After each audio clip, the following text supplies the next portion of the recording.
leaving a trail of destruction. The villagers pulled together and launched a fund to raise money to put things right. That fund closes tomorrow, a year ago exactly to the day when the incident happened. And Nina Davies been down there to Mullion to find out how that appeal has gone and how the work's gone to restore the churchyard to its former glory. And Ted, well, he's out at our very first Cornwall Daily Coffee Morning, way down near Penzance at Haymore. And I wonder how it's going. Ted? Well, as you can tell from that, things are pretty active here at Haymore Women's Institute. Yes, the coffee morning is in progress. And just outside in the main hall, we've got bring and buy stalls and so on. And here in this section of the Wesley Rock schoolroom, well, we've got tables laid out with bickies on plates and cups of tea and coffee and all sorts of things being served up here. And I've got a group of members here with me at the moment. Their president, that's Hazel Chin. Hazel, thanks very much for inviting us down here today. Or do we press ourselves on you? No, it's lovely to see you. Lovely. And we've also got June Downing, Mamie Prowse and Joan Renfrey. Now, the WI here in Haymore, how active is it, Hazel? Well, we're pretty active. We only wish we could get younger members to join because the village has spread over the years, but we don't seem to get the younger people to come. I suppose they've got aerobics and you know what, but, we are a very lively group and we have very interesting talks and outings and that, but we just don't seem to get the younger people to come, do we, June? No, we don't. This is the big problem. Because the WI, I'm going to say, it is moving into the year 2000, isn't it? Do you think you've got rid of your Jam in Jerusalem image now, June, or not? No, I don't think so somehow, and I think that's a great pity.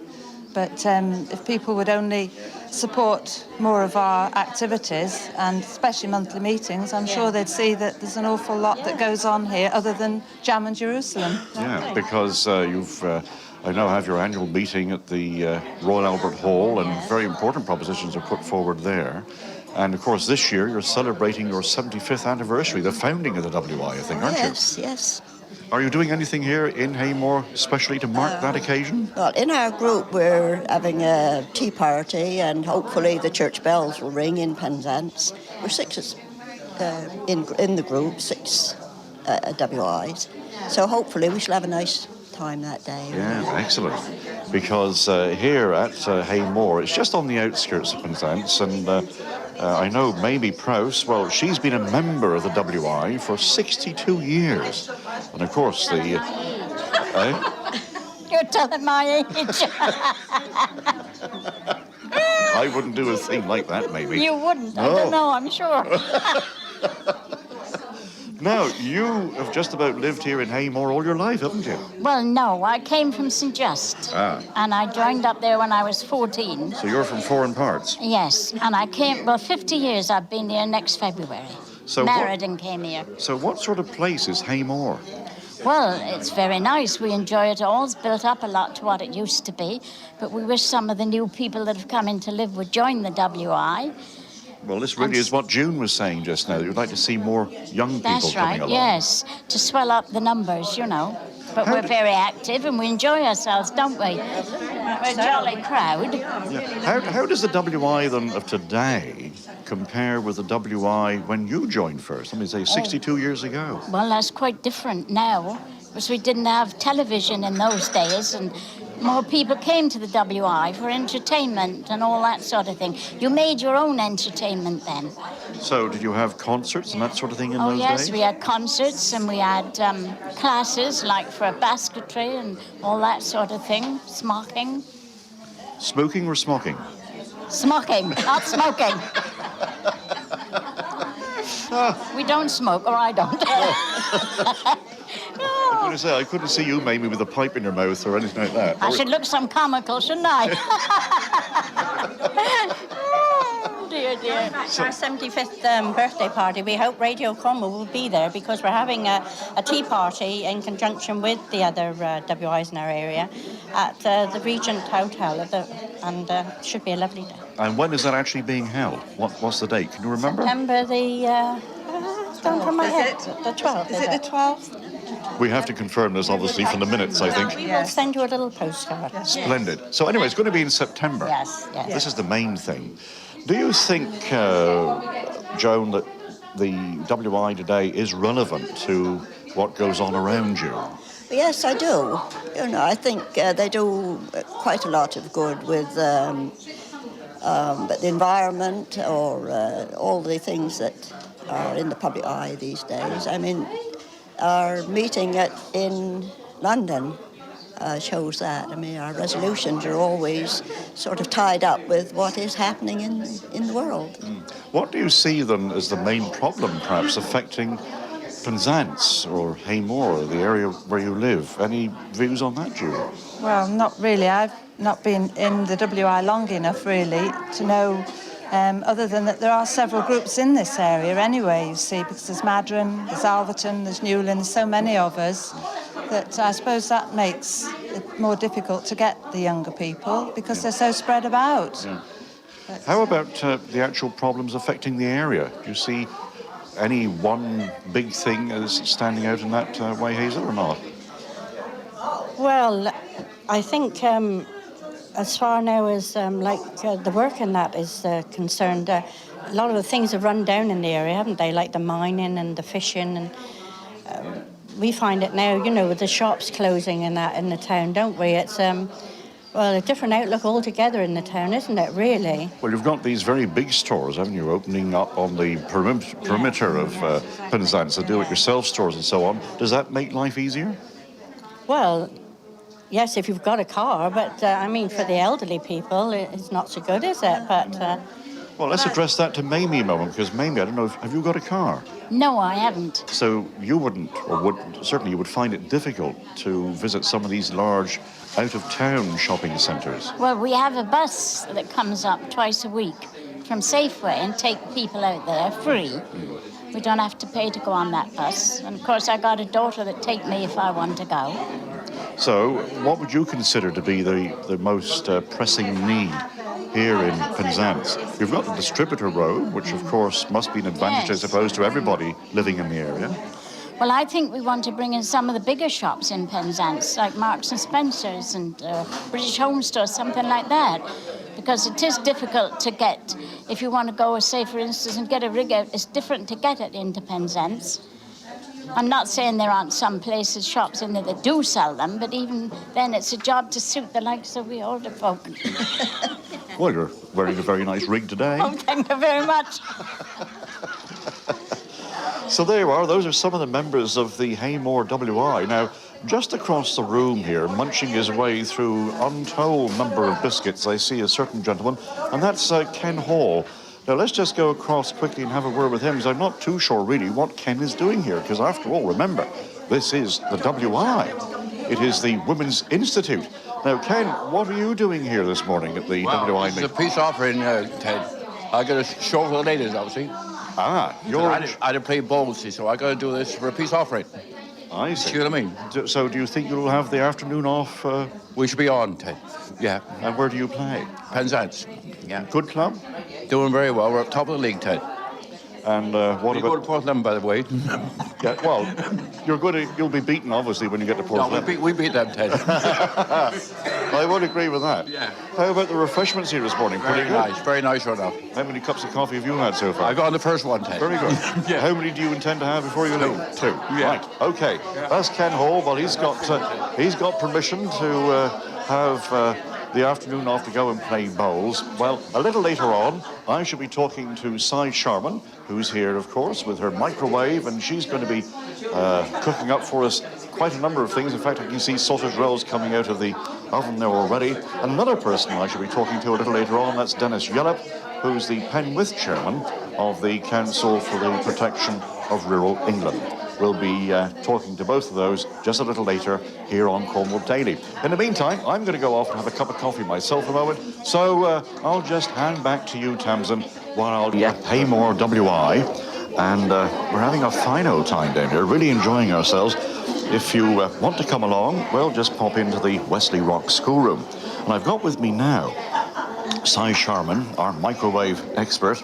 And on the menu today, let me tell you, there's alternative fruit scones. Yes, fresh apple, bramble jelly and clotted cream, Haymore style. Oh, I like that, Si. I'm glad about that, Ted. Oh, very That's good. We've all travelled here to Haymore today, so I thought we'd do some special scones which we would dedicate to Haymore. Exactly, and hot jammy donuts. That's hot, right. salty sausage rolls, they're a favourite of mine, and a cheesy pizza. That's All right. right. So, the microwave is connected and everything is going along here very well. We've got the salted sausage rolls, hot salted sausage rolls being passed around at the moment. And we've already got one query, haven't we? That's right. We've got Betty Hill here today, and she actually wants to know how to cook her pasties in her combination microwave. All right, Betty, what exactly is the problem? Can't you... Well, I like pasties to be nice and brown and, you know, tasty and nice. But I'm never sure whether I ought to use my conventional oven or the dual.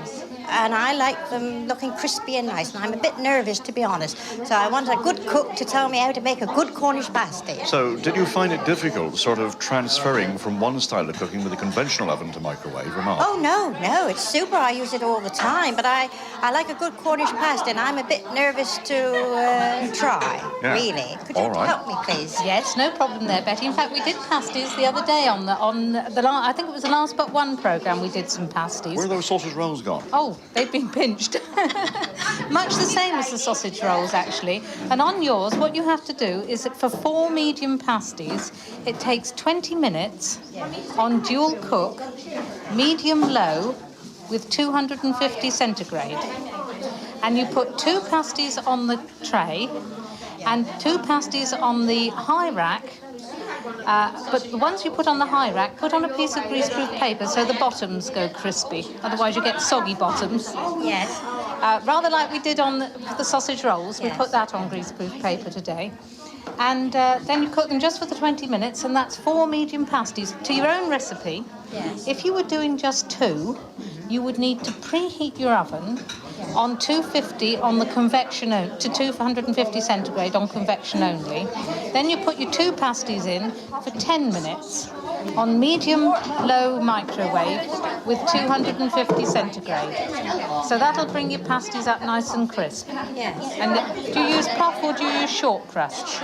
Use short crust, yes. Same timings for both of them. Yes. But you don't always need to. If you're using a short crust, it's a stiffer mix. Yes, And you don't yes. always need to put those top 2 on the greaseproof like you do on the puff pastry. I prefer, you know, well, we always have, Mother always made them with short pastry, you know, you never bothered with puff pastry, did they, years ago? No, too much of a fiddle. That's right. That's right. Well, thank you very, very much. I appreciate that. Okay, I should be Betty. having good Cornish pasties once or twice a week as usual. We Thank look forward to your future efforts. Thank you. Yes, indeed. Now, let's have a look at some of the things which you've got on display here today. I noticed that the sausage rolls are quickly disappearing. Very tasty they are as well. That's right. We had 30. We're down to about 5, I think. Yes. The bramble scones. Now, that's quite interesting because most people think that fruit scones are going to have mixed dried fruit in them. But in actual fact, this is made with a fresh eating apple in them instead. And it gives a rather sort of appley cake flavour. And I put bramble jelly, which I also made in the microwave, into them. But you could equally make banana scones. It sounds odd, doesn't it? Banana scones. But it gives a little bit of flavour to That's it. right. And sometimes in these appley ones, I also put a teaspoon of cinnamon. So that can be very nice as well. I didn't do that on these particular ones. And these are all mixed in. Are they with the actual mix of the scone, or are they That's just... right. Yeah. At the point where you've rubbed in the flour and the margarine, then I add the sugar and the apple, and then I always put an egg in my scone, actually. The egg and the milk. Stir it to a stiff scone paste, and then cut them out, put them in the microwave, and it's 15 minutes on medium-low with 250 centigrade, and there they are, golden brown and really yummy. All right, well, if you want that recipe, you can just drop us a line because Nina will have them to hand. Let's go then to the jammy donuts. Right, now the jammy donuts I did actually on the microwave only because having bought a combination microwave here today to show how it browns the food, I thought, well, we must do something because a lot of people don't have a combination microwave, they're just an ordinary microwave. And it's quite an idea to buy jammy donuts if you don't want to make them yourself, which is rather a fiddly job. Bit of a cheat, though. That's right. But to buy the jammy donuts, stick them in the freezer, and it's only 10 seconds. If you want a hot jammy donut, you take it straight out of the freezer, 10 seconds in the ordinary microwave, little sprinkle of sugar on top, and there you are, warm jammy donuts with your coffee, Ted. As quick as that? Yes, 10 My dear love. seconds. Have you ever had a hot jammy donut in 10 seconds? No, but I would like one, please. You're queuing up for your jammy donuts here now, Si. You could open a little business dinner in Amor, you know. Couldn't we? Yes. Make a good team here, Yeah? Ted. Size jammy donuts. Just come in and put them in the oven, and 10 seconds they're ready. That's right. Now, on the sausage rolls, to make them just have a little bit of extra flavour, because these aren't homemade, these are bought sausage rolls, when I egg washed them, you know, put the egg across the top to make them nice and golden, I also sprinkled just a little salt across them, because that just makes them nice and crispy and full of flavour. Sometimes I put garlic salt on, but I thought perhaps garlic with the coffee wasn't quite the ideal thing, so we skipped the garlic salt today. But however, we did bring another savoury here in a pizza, which is just reheated on microwave only.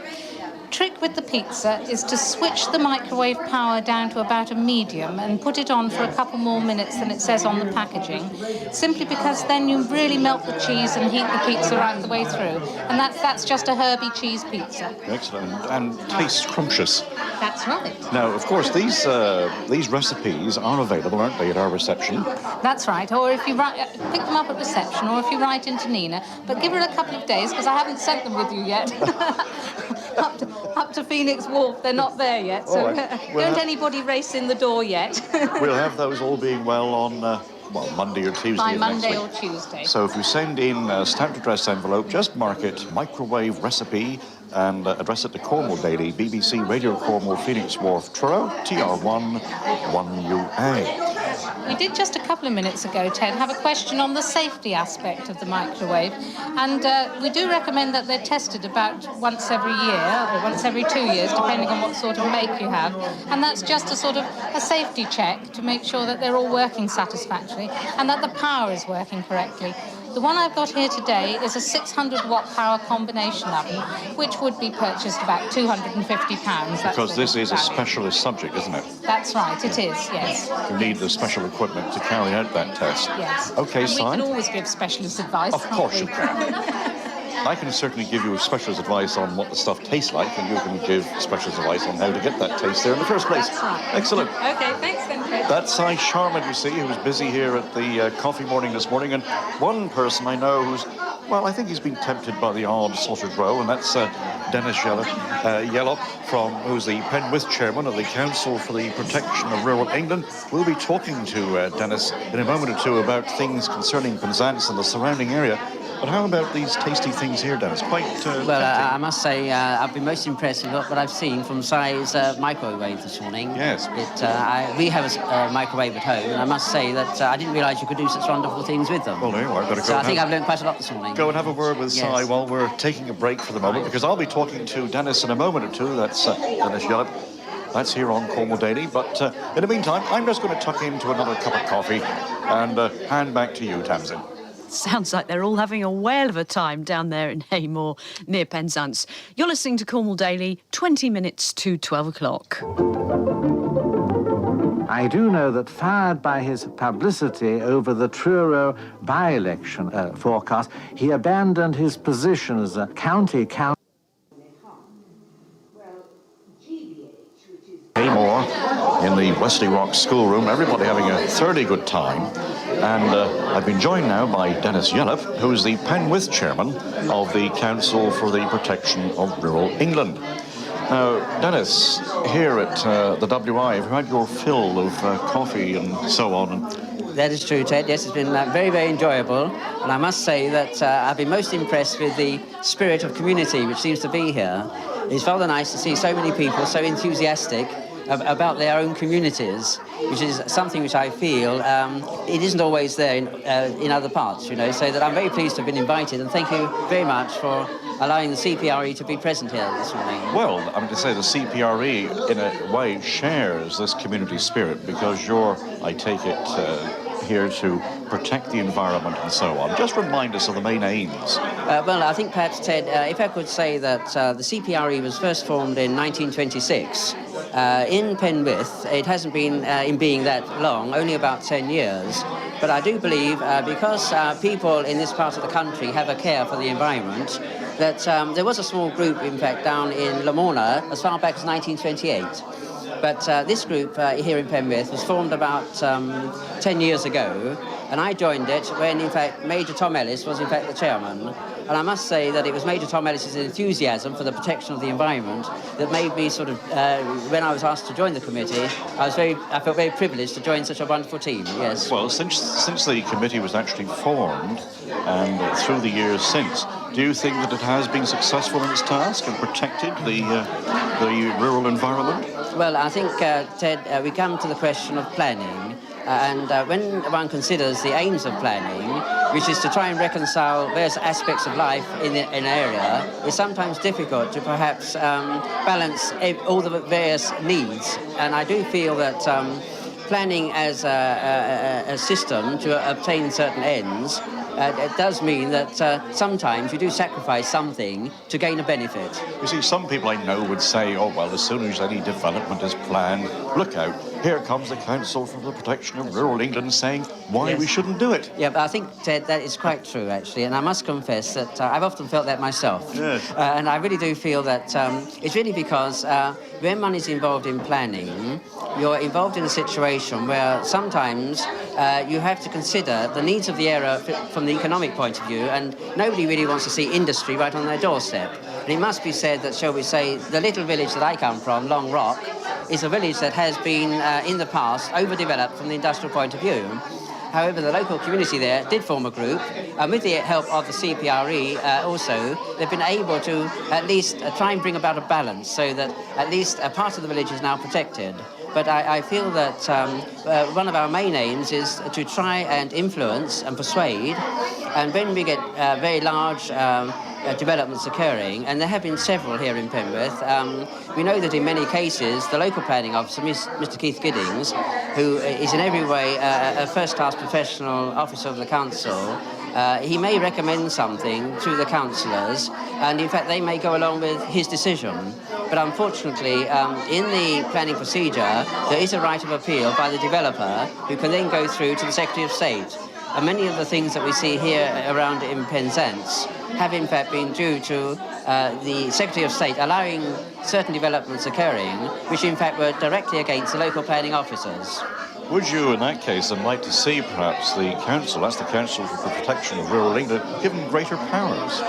I believe, Ted, from the point of view of central government, we do have quite a lobby, actually, and I believe that frequently the CPRE is consulted, both nationally and also locally here. Frequently we're consulted on certain features that perhaps are going to have quite an impact on the area. Well, I know one thing that you're involved with at the moment, and that is the planting of trees here in Penwith, I think. Yes, Ted. We started, in fact, that was started under Major Tom Ellis many years ago, and I joined his small team that was on the committee at that time for the planting of trees. And with the help at that time of the Manpower Services Commission, we actually planted many areas throughout the whole of Penwith. Now, that has been a continuing project, and we have followed that up by a bulb planting project, where we make contact with the parish councils, town councils and district council to see whether there are certain areas that might need improvement. And then we raise the funds to supply the bulbs and the trees and plant them. And this is an ongoing project, and I must say that if I could take this opportunity to thank the parish councils and town council and the district council for their support in our work. So would you like to see more people coming along, giving you assistance in this way? Would you like to recruit more members? Ted, it would be wonderful. Quite frankly, I think in committee work, it's always difficult to get the number of people you require for certain specific work. And I do feel that if there is anybody out there in Penwith that would like to join the team, do make contact with our secretary, Mr. Dennis Seeger, and he will be very happy to send you full details. All right. And what would you consider at the moment to be the most pressing thing that is on the agenda as far as the council is concerned? I do believe, Ted, that perhaps the one which has created the most debate within the committee is in fact the Hale development, Mr. Peterson's established Hale development, and also, of course, the Gwythian outfall. In the case of the Hale development, the committee committee of the council felt that perhaps, of our council, not the district council, felt that there were certain aspects, the filling in of Caen Paul and building houses on what is an SSSI, which is an area which should be protected. And, you know, if one is going to have credibility in planning, it's very necessary to have an understanding that if there is a policy, it should be observed. Otherwise, it brings into question the credibility of the whole planning process. Well, I'm sure here in Penwith, the council, that is the Council for the Protection of Rural England, will be keeping its eye on the development at Hale, and of course any other development that might take place here in the West Penwith area. Here at Haymore, as you can no doubt hear in the background, things are still continuing. They're a happy bunch, you know, here at Haymore. They're having a whale of a time. In fact, they've had so much to eat here this morning at the coffee morning, I don't think any of them will be going home to lunch. I think they'll be quite satisfied until they get around to their evening meal. But just remember this, if you would like to hold a Cornwall Daily coffee morning, all you've got to do is just drop us a line and say in 2 paragraphs, explain the reasons why you think you could benefit. Maybe you have a charity you think could benefit, and the reason why you would like the Cornwall Daily coffee morning to be held in your locality. And what we shall do, we shall put all those suggestions, those letters that we receive that we consider to be worthy of a visit by the Cornwall Daily team into a hat, and then each month we shall draw out a winner. That is, if you consider it a winner, you might not think in that direction perhaps. But just drop us a line, that's to Cornwall Daily, just mark it coffee morning, if you would like the Cornwall Daily coffee morning to be held in your locality. Cornwall Daily coffee morning, BBC Radio Cornwall, Phoenix Wharf, Truro, TR1 1UA. Just drop us a line and hopefully we should be visiting you next month. But for now, from the Haymore WI, our thanks, of course, to them for the very fine hospitality they provided us with here this morning, including the little pink biscuits and the coffee and the tea and so on. Very enjoyable. But I'll hand back now to a rather dry-tongued, no doubt, Tamsin Thomas in the studio. Back to you, Tamsin.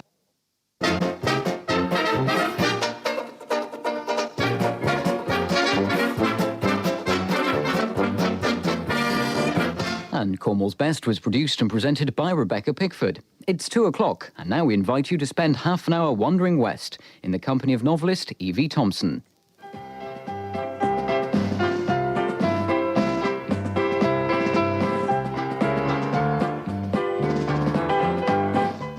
Today, I'm joining the 750,000 visitors who come to Land's End annually. I'll be looking around to see how much it's changed since the author Wilkie Collins was here 140 years ago. I have an idea there'll be a great many changes. I'll also be visiting one of the most romantically situated mines in the world. But first, let's hear what Wilkie Collins has to say. Something like what Jerusalem was to the pilgrim in the Holy Land, the Land's End is, comparing great things with small, to the tourist in Cornwall.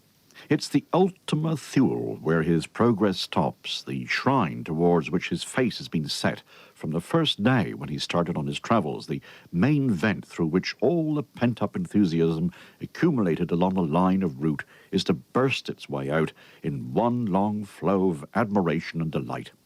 The Land's End. There's something in the very words that stirs us all. It was the name that struck us most and was best remembered by us as children when we learnt our geography. It awakens curiosity in the most careless. Once hear of it, and you long to see it. Tell your friends that you have travelled in Cornwall, and 10,000 chances to 1. The first question they ask is, have you been to the Land's End?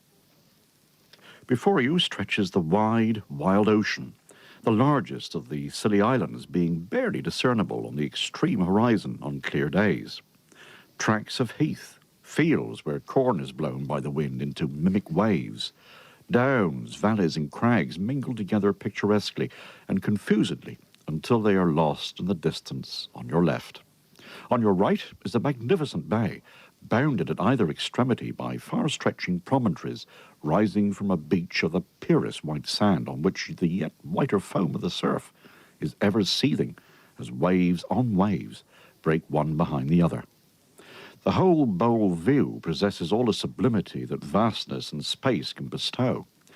But it is that sublimity which is to be seen, not described, which the heart may acknowledge and the mind contain, but which no mere words may delineate, which even painting itself may but faintly reflect. Gulls and buzzards wheel and cry above the cliffs of Cornwall. On the moors the herons slowly fly beside the winding streams. This land of saints and ghosts, of mists and rugged coasts, where Arthur made his final stand, this land of ancient dreams. Peter de Savary has become a household name here in Cornwall. He owns Land's End, John O'Groats, and a fair amount in between. Since he took over Land's End, Peter de Savary has turned it into a tourist attraction that not everyone would say is in keeping with the character of this world-famous landmark. Cairns Boston, who manages both Land's End and John O'Groats, would not agree. I chatted to him beside Grebe Cottage, which would have been there when Wilkie Collins paid his visit in 1850. When I came here in 1981, the cottage was really in a derelict situation. It had been used by a family called Bond for near enough 130 years. And the same family had eked out a living in this little valley here at Grebe. They were quite successful for a number of years with very early Cornish cliff potatoes. But I think they had the potato blight or something, and that's practically put them out of business. But the same family has been here. And we did it up because we feel that Land's End should portray more than just rocks at the end of the country and commercial shops and so forth. And it's been a very worthwhile experiment for us, the Grebe operation. I was going to ask you about that because Land's End is a very important part not only of Cornwall's history, but of course of Great Britain's history. Now, do you feel an obligation to the country in owning such a place and keeping it for people to see? Yes, I think undoubtedly anyone who owns a piece of land like this, a well-known landmark, even though they may own it, they are actually just acting as a steward of the actual site. And really, I make no excuse for the real commercial involvement at Land's End, because unless it is successful commercially, then in fact there could be no Land's End in the future, because it would gradually erode into the sea. And there is a real conservation problem here, and every pound that's made, certainly well over 99 pence, is ploughed back into the infrastructure of the landmark. Now, Wilkie Collins said that Land's End is to the tourist what Jerusalem is to the pilgrim. Yes, it's a saying that I use a great deal in doing presentations all over the world. I use that saying that, you know, to the tourist that Land's End is the Wailing Wall. And some people laugh about it, and some people come back afterwards and say, you know, Mr. Boston, you were quite right. We have to go there, and we have to stand there. And the one peaceable time in my whole life is every morning I go to the Land's End at 7 o'clock with my dog, and I stand there, and I feel quite special. And if I did nothing else in my life than say that I had operated and run this place, then I've had a successful life. And I hope that some of my feelings for Land's End does portray to the many, many thousands of people who turn up here each year. Now, your feelings, obviously, about Land's End are very strong. Wilkie Collins said that the glory of Land's End, as seen by visitors, is nature in her most triumphant glory and beauty. Now, would you say that Peter de Savary has improved or could improve on God's handiwork here? No, I think he certainly has not improved on God's handiwork. What he actually has done is to make it available more safely for people to stand and enjoy God's handiwork. And there's nothing more spectacular than to be here when a Force 12 is coming in. But now, because of the handiwork that man has carried out, other than God, you can stand in safety.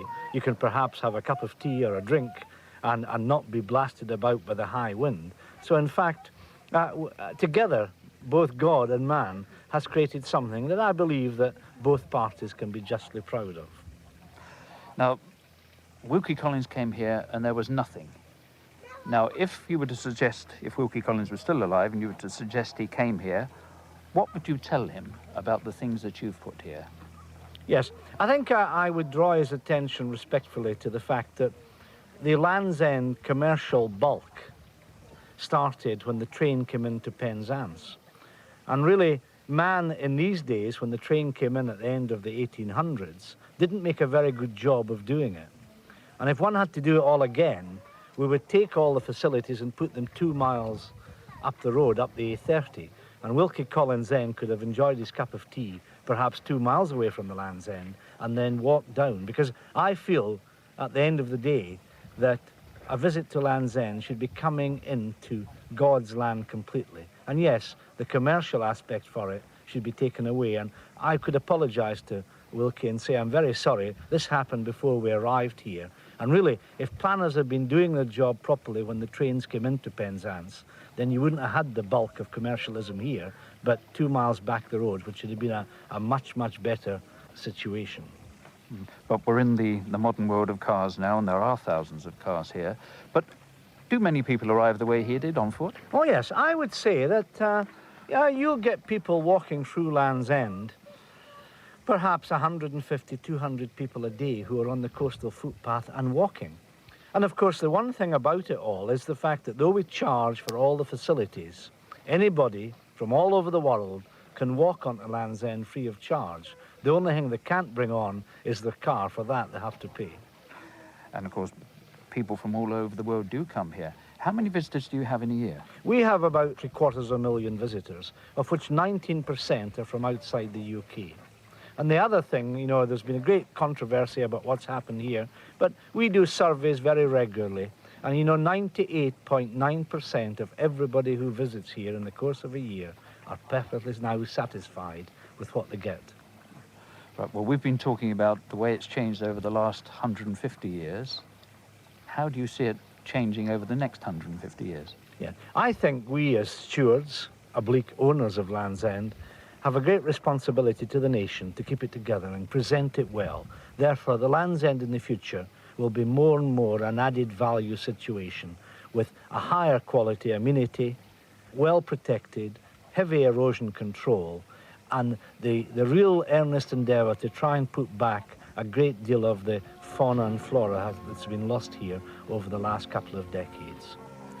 Amen to that.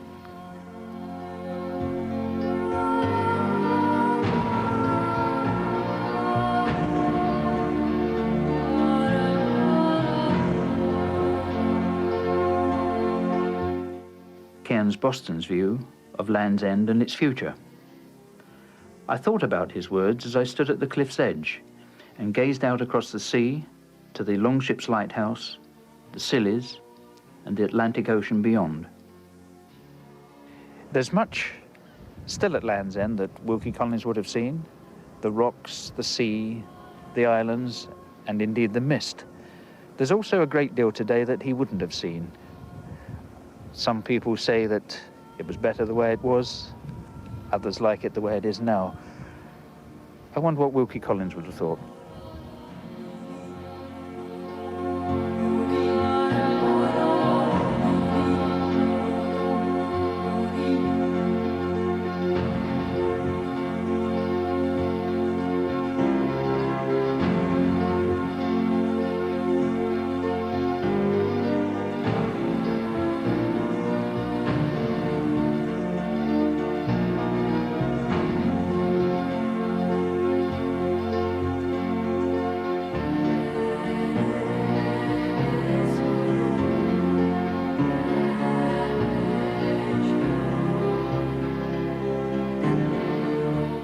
From Land's End, I went to the Botallack mine, where Wilkie Collins and his companion went not only beneath the ground, but also beneath the sea. To do so, they needed to dress in miner's clothes, which caused a certain amount of hilarity.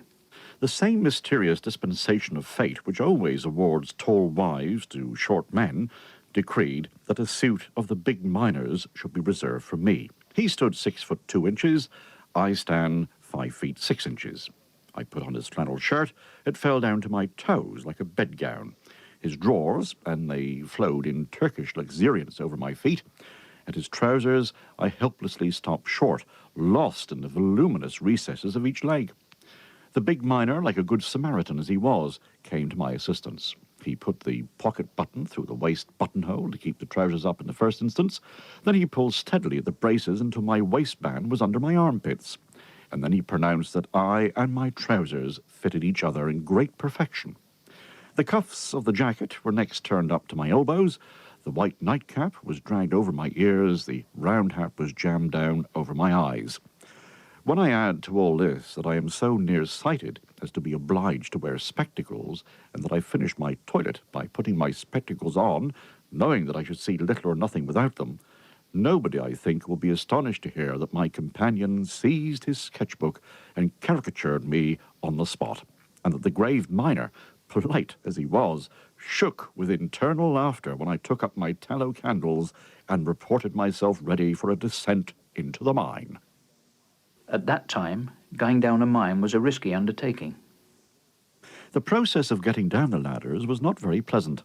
They were all quite perpendicular. The rounds were placed at irregular distances, where many of them much worn away and were slippery with water and copper ooze. Add to this the narrowness of the shaft, the dripping wet rock shutting you in, as it were, all round your back and sides against the ladder, the fathomless darkness beneath, the light flaring immediately above you as if your head was on fire, the voice of the miner below, rumbling away in dull echoes lower and lower into the bowels of the earth, the consciousness that if the rounds of the ladder broke, you might fall down 1,000 feet or so of narrow tunnel in a moment. Imagine all this, and you may easily realize what are the first impressions produced by a descent into a Cornish mine. But that was back in 1850. I'm standing outside a mining tunnel that runs into the hill, away from the sea. The mine is now closed, but some of the old workings of the Botallack mine, and a few others hereabouts, run far under the sea. You'll hear various parts of the workings referred to as stopes, adits, drives. The list is endless, and many of the terms have different meanings, not only in particular mining areas, but even from mine to mine. So, instead of trying to explain the terms to you, I'll let Alan Buckley, a true mining expert, do most of the talking. Right, well, this is an opening into the side of the hill that's been driven on load. That means that they've seen the load at surface in the rock, possibly by the Gossan nature, as the irony nature of the rock near the surface, and they followed the load in to the side of the hill. And as we go down through what appears from the top to be an old stope, but in fact is just broken away down into a level, they've driven on for some distance into the workings, following the load to see if it's worth working. With Alan, I walked inside the tunnel for as far as safety would allow. We're in a drive now that's about 4 foot wide. It's been driven on the load. It would have been about 6 feet high, but there's rubble on the floor on which we're standing, and so it's nearer 4.5 to 5 feet high. It's also sloping over an angle because they're following the load, and the hanging wall is on one side and the footwall on the other, which means that the drive, you have to lean over sideways to walk along it. And this would have been the case even when they were working it. It's very damp and feels very cramped down here, Alan. And these, of course, are the conditions the miners used to work in.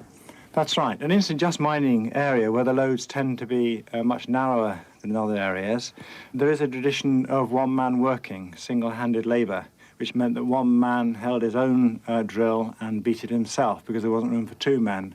What they called a working big back in the 18th and 17th century and earlier meant, in fact, about 2.5 feet wide enough for one man to work quite easily. Any narrower than 2'6" was considered too narrow to work easily.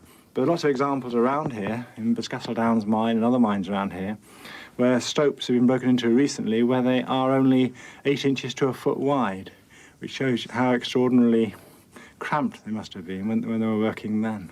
Well, we've only come along about 30 feet along this stope. How far does it go? Well, this is a level. I would say, I haven't been right into the end, but I would say that it goes in probably for a couple of 100 yards at least. After our very brief underground excursion, we descended a steep path down the cliffside to the two mine buildings made famous in so many photographs of Cornwall. We're perched on the side of virtually a sheer cliff here by the Crown's buildings of the Botallack mine. Right, yes. And looking down at a shaft that you can only just see right in the edge of the cliff. And I believe this has That's right, yes. quite a story. What's it actually called? Well, that's the Boscawen shaft, or the Boscawen diagonal shaft, and that goes out under the sea. There are two stories, really, that are interconnected to do with the shaft. One of them is the tragedy of 1863, where 9 men were killed. The buggy they were riding in from way down beneath the sea ran away.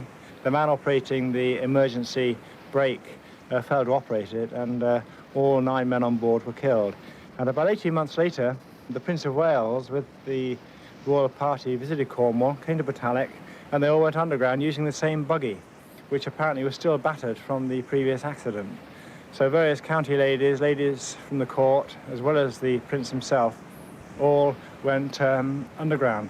And it shows that they weren't just brave or courageous for going down, knowing about the disaster and what happened on that spot with the same buggy and the same machinery, but also standing where we are now and looking down toward the shaft and appreciating that it was just a relatively flimsy-looking wooden bridge across from the top of the cliff down to the opening of the shaft. That must also have been quite unnerving, just as it is today, imagining what it looked like then.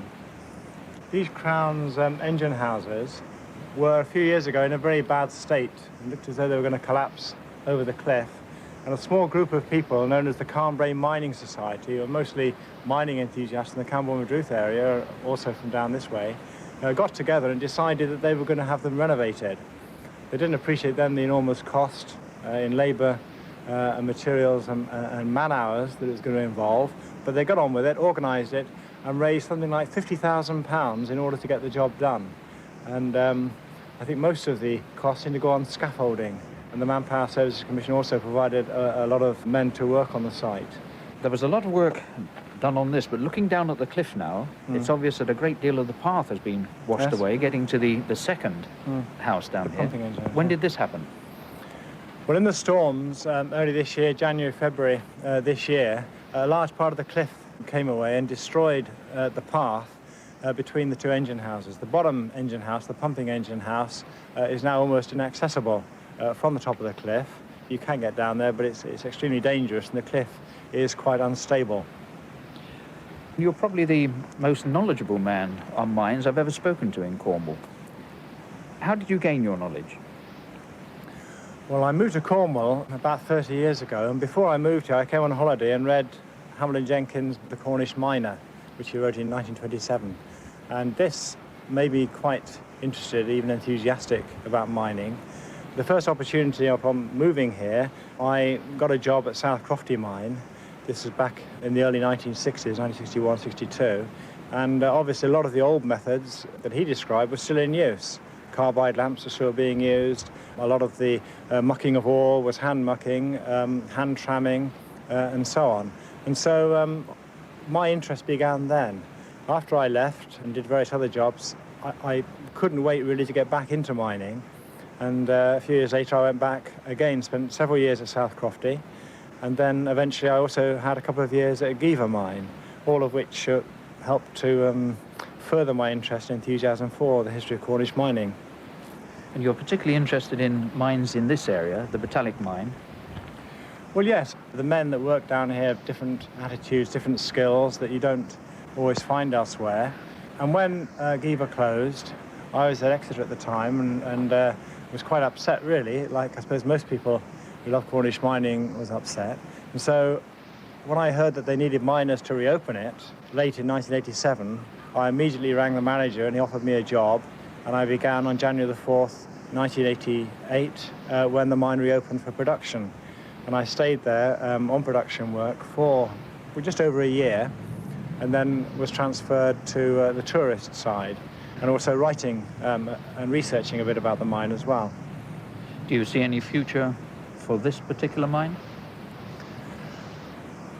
Well, certainly before Geevor closed, Botallack featured very much in its long-term future plans. But the whole of Cornish tin mining rests upon the tin price, and should the tin price get back to a sensible and economic level, then theoretically at least there's no reason why Geevor's long-term plans shouldn't be brought to fruition, so that Levant and Botallack eventually can come into production. But that may well be hoping for a lot, because the price is very low, and with the enormous production in Brazil, it costs almost nothing. The future doesn't look very rosy, but this has been the position in Cornish mining over the centuries. And certainly nobody would have anticipated, when I first started mining, mines like Will Jane and Mount Wellington and Pendarvis and Concord all working often to a high state of production. So we can never really tell, and the future is something that we can't really be certain of. Are there any prospects for any other minerals? Well, tin was the economic mineral in this area from the late 19th century. Obviously Levant and many other mines, and to some extent Botallack, made their fortunes on copper. But there seems little prospect of working that economically again, although some people believe that they could. Certainly along toward Wheal Owls in Wheal Edward mine, uranium was produced in quite large quantities, but maybe people won't want to think about mining uranium on the Cornish cliffs. But so if there is no prospect of making a profit with minerals, do you think some of the mines could take tourists? They could use the mines as, I don't know, not tourist centres, but certainly tourist attractions. Well, Geevor already does, of course, and one of the features that Geevor is involved in, one of the things that really attracts people is not just going out under the sea, but going out under the sea beneath Levant mine. And this really interests people because Levant, like Botallack, is one of the great romantic names in Cornish mining. And a lot of people are quite thrilled by the prospect of going out under the sea and beneath the old Levant mine, of which they've read so much. And as I say, Levant and Botallack do tend to be sort of twin mines in the minds of many people. Well, this is a wonderfully romantic place here. In fact, even without the mines, it would be a Yes. wonderful setting. Yes. And with the mines here, it adds the romance of the past to the view. Levant was also known for a tragedy that occurred there. That's right, yes. Apart from the awful tragedy here in the 1860s, and another one at Geevor, which is called North Levant, also in the 1860s, and then one at Wheal Owls just along the cliffs when 20 people were drowned in 1893. There was the worst mining accident in West Cornwall, certainly, at Levant in 1919, when the man engine broke and 31 men were killed. This was, apart from Wheal Rose, East Wheal Rose, I should say, the worst recorded Cornish mining accident. So there's not only beauty, but tragedy here. That's right, and that's it with mining, isn't it? They always say alongside the humour there's tragedy, alongside the tragedy there's always a lot of humour. And it's the same with the beautiful setting. It's a beautiful setting, it's a wonderful place, wonderful people, but there's always that tragedy in the background, isn't there? Well, Alan, not much has changed here, I shouldn't think, since Wilkie Collins' days, but he mentioned going in the mine, under the sea, and said that when he was under there, you could hear a sound that sounded rather like a moaning, and they told him that this was the sound of the tide going backwards and forwards across the top of the mine. Is this something you've heard? I haven't heard it personally, no. He was apparently in a shallow level quite near to the seabed, but I've certainly heard a lot of Geevor miners tell me when they've been working in Levant, especially working on the blockage on the 40 level, that they've heard this, especially when there's rough weather and when the boulders are being moved backwards and forwards on the sea. This is the story, and I don't doubt it may well be true. Certainly all miners in this area who've worked in those levels have the same or a similar story, so I expect that it is, and that's probably one thing that hasn't changed. Would you say much has changed underground since the day that he went there? The levels would tend to be wider and higher to allow machinery through, locos, wagons, that sort of thing. But by and large, the Geevor workings are quite small, and the locos and wagons are relatively small as well. And so in many ways, many parts of the mines will not have changed, and certainly the stoping won't have changed, because to stope economically you still have to take as little of the wall rock as you can, and of course that would have been the same in their day. And so many parts of the mine would have the same appearance, the same feel and the same smell as they would have had in his day. Now, you told me that whenever you hear of a mine opening or the chance of a mine opening, you're there, very eager to become a part of it. What is it that's so exciting about working in a mine, or what is it that attracts you? I think it's hard to explain. Most Cornish miners or men that have worked for a time in a Cornish mine have this enthusiasm for mining. And I can remember only the other evening talking to a friend in a pub who worked for 10 years in a mine and then was crippled by an accident. Even though he went underground when he was 38 and he worked till he was 48, he said that if he could live just 10 years of his life over again, it would be those 10 years underground because of the friendship, the laughs that he had with his mates and the danger and the fun and so on. Mining isn't all fun, obviously, and it's becoming less so as economics become more important. But nevertheless, that is something that all miners speak about, the great times they've had, the great friends they've had, the scrapes, the excitement, the danger, and so on. I think this really is what turns people on. It's a masculine world that appeals to certain sort of people, and they always remember it. And years, 20, 30 years after finishing mining, old men will still eagerly ask about what's happening on such and such a level at South Crofty or a Geevor or somewhere else. They're still interested. There's always something happening underground. There's always something new to be discovered, a new lode. How did it turn out? How rich was it? And so on. And that's probably what it is, I suppose. Oh, Alan Buckley, a man with a great love of mining and a tremendous knowledge of mining. Thank you very much.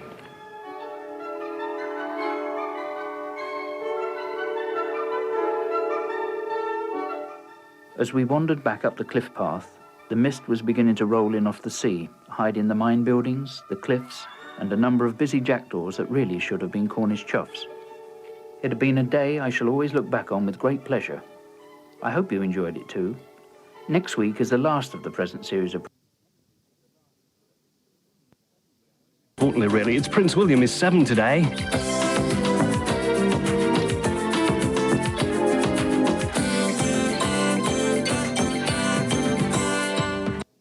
Rustling in the breeze and the birds are singing.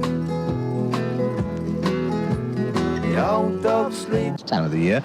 We all know about the hordes of people descending on Stonehenge for the solstice, but what about the art of divination? I bet you don't know what that is. Neither do I, and that's why I've got Roy Vickery from the Folklore Society to tell us what we all should be doing today, apart from listening to the radio, of course. Roy, welcome. Hello, welcome here. What should we actually be up to? What sort of traditions are associated with Midsummer? Well, there are two main traditions associated with Midsummer. First of all, the bonfires, which you've already mentioned, which were prevalent in Ireland, Scotland, and revived in Cornwall. And also, it's a favourite time for divination, finding out who you were going to marry and when, and who was going to die in the next year. Now, how did this divination work? Well, if you wanted to find out who you were going to marry, you would sow hemp seed. Hemp seed I sow, hemp seed grow, for my true love to come and mow. And then your lover would supposedly appear behind you to mow the hemp, which is miraculously grown. But the hemp was supposed to just shoot up like that as soon as you put the seed in the ground? It was supposed to, and in the Channel Islands, there were special ways of doing things, and if you didn't follow the rules precisely, then your lover would appear behind you so quickly you're in danger of getting your legs chopped off. Dangerous business. Sounds like it, certainly. Yes. And what other things could you divine? You could also find out who was going to die in the year ahead. This was a thing which the older people in the parish seemed to like doing.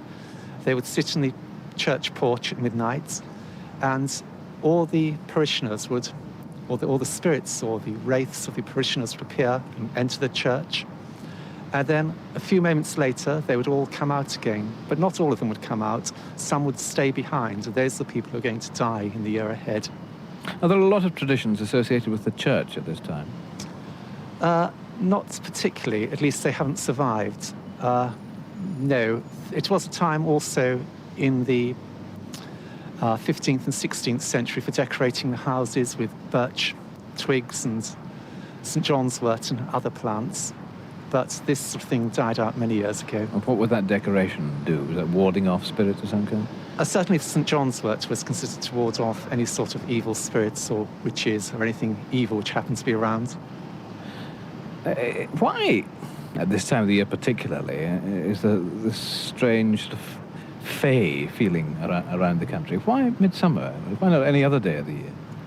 Well, there are other days when people practice divination. I mean, Halloween is a classical one where all sorts of divination rites took place, and people also felt uneasy. They thought evil was abroad on the evening of Halloween. There are these dates in the calendar which people do get worried about because they feel that the evil spirits and the dead are slightly nearer than they are the rest of the year. And does that apply to Midsummer as much as these other days? Yes, not so much as May Day or Halloween, but certainly people did feel, that the dead were rather nearer at Midsummer for some peculiar reason. Are there great differences in the traditions as you go to different parts of the country? I mean, is Cornwall indulging in much the same kind of ritual as people in Scotland might be? Well, there were midsummer bonfires in both Cornwall and in Scotland. I mean, they've died out in Scotland. They've been revived in Cornwall in 1929, as you say. And the Cornish things are now very elaborate and probably quite unlike what used to happen. The Irish bonfire tradition is still going, and there they have an idea that you take a ember from the bonfire and throw it over your potato field or your wheat field or what have you. This protects the crops from blight for the year ahead. Now, you obviously know a great deal about these traditions, and I've mentioned already the Folklore Society. What really is the Folklore Society trying to do? The Folklore Society is trying to record traditional customs and beliefs and trying to record and study. We're not concerned with actually preserving things, and we don't actually go out and light bonfires ourselves, but we do like to study these beliefs and collect as much as possible. And publish, of course. It's no good collecting if the collections just lie around in an archives getting dusty. Is it important, though, that we should keep in touch with these traditions? Shouldn't they just be allowed to die away naturally? I think it is important that we keep in touch with them because they reveal something about ourselves which we don't really know. I mean, why do people get uneasy at Midsummer and Halloween, or why did they, rather? And obviously there is some deep meaning, and of course new folk beliefs and folk traditions are always coming into being. How's that possible? How's a new folk belief coming into being? I thought they were all to do with the distant past. Well, things come into being. For example, in the 80s, there was the idea of the money tree, the succulent house plant, which was meant to bring you luck with the pools and with your financial ventures, which apparently came into being suddenly through someone being interviewed on television. And it suddenly spread around the country overnight, whereas we think, of folklore being passed on by old wives. But obviously, if anything does fall in the right place today, it gets passed around much quicker than it ever did in the past. And what does, just reverting to the traditional aspect of folklore, what does Stonehenge and these things, what do they say to people nowadays? What is the point of people going to these places? The Druid ceremonies at Stonehenge today are really quite recent, the late Victorian or early 20th century.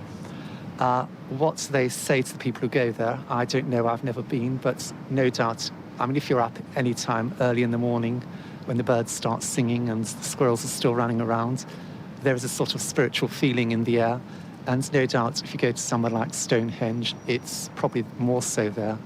But I wouldn't really know what it says to the modern Druid.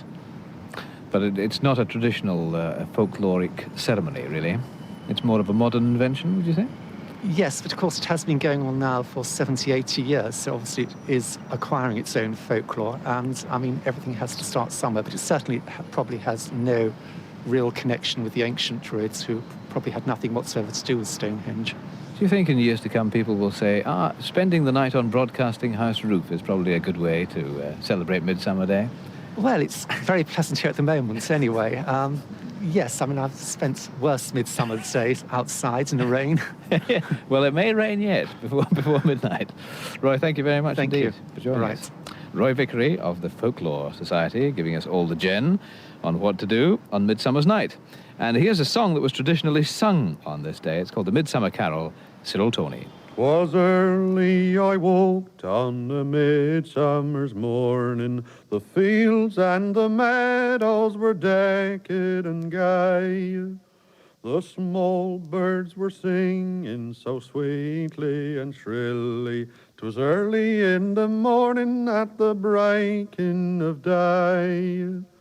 The small birds were singing so sweetly and shrilly. 'Twas early in the morning at the breaking of day. Oh, hark and oh, hark to the nightingale singing. The lark is aloft, high aloft in the air. In every green bower are the turtle doves a-building. The sun is just gleaming, arise up, my fair. In every green bower are the turtle doves a-building. The sun is just gleaming, arise up, my fair. Arise, love, arise, go and get your love posies, the fairest of flowers in your garden that grows. Go gather me lilies and sweet pinks and roses, I'll wear them with thoughts of the maiden I chose. Go gather me lilies and sweet pinks and roses, I'll wear them with thoughts of the maiden I chose. Arise, sweet, arise, thou loveliest creature, thou loveliest creature I ever did spy. Oh, let the sun shine on thy beautiful feature. Arise, love, arise, or in sorrow I die. Oh, let the sun shine on thy beautiful feature. Arise, love, arise, or in sorrow I die.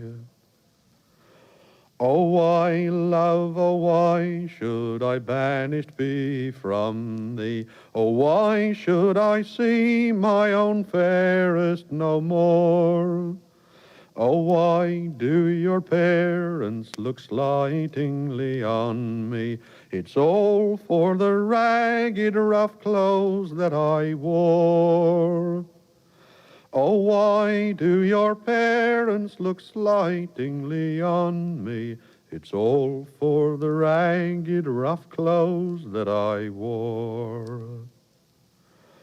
Oh, why, love, oh, why should I banished be from thee? Oh, why should I languish so long in despair? Oh, why do you look but so coldly upon me, when I live alone, when my true love is near? Oh, why do you look but so coldly upon me, when I live alone, when my true love is near? Arise, love, arise, in song and in story, to rival thy beauty was never a May. I will play thee a tune on my pipes of ivory. 'Tis early in the morning at the breaking of day. I will play thee a tune on my pipes of ivory. 'Tis early in the morning at the breaking of day. I only wish it were early in the morning at the breaking of day, but it's the dead of night. Now, that was Cyril Tawney singing the... And sweeter than the May said, I will wait till summer snows and winter fields bear hay.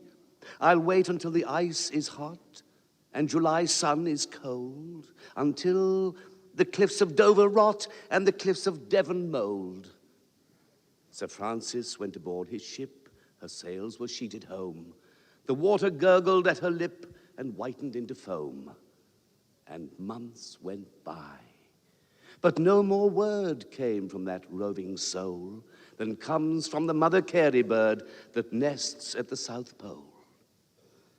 In the 7th year, men gave up hope and swore that he was dead. They had the bell tolled with the rope and the burial service read. His love, who was redder than the rose, mourned for him long and long. But even grief for a lover goes when life is running strong. So she promised a nobleman when the 9th year hay was hauled, and before the harvest home began, her marriage banns were called. The wedding day came bright and fair, the bells rang up and down, the bridesmaids in their white were there, and the parson in his gown. The rosy bride came up the aisle, the page boys bore her train. She stood by the groom a little while to be made one out of twain. Not one of all within the church thought of Sir Francis Drake. A crash made the transept columns lurch and the central tower quake. A cannonball came thundering by between the bride and groom. The girl said, Francis wonders why there's someone in his room. Francis is homing from the seas. He has sent this message here. I would rather be wife to Francis, please, than the lady of a peer. Ere the priest could start his talk again, a man rushed in to say, here is Drake come home with the wealth of Spain, his ships are in the bay. The nobleman said, with courtly grace, it would be a wiser plan if I let Sir Francis take my place, and I'll be best man.